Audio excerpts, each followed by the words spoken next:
இருவிழி அழகை இருவிழி காணும் பாக்கியம் கொண்டோமே. இறைவா ரமணா உந்தன் மகிமையை மனதில் கண்டோமே.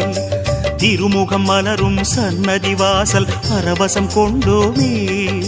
தேவரகசியம் அது உன் லீலை மலையினில் கண்டோமே.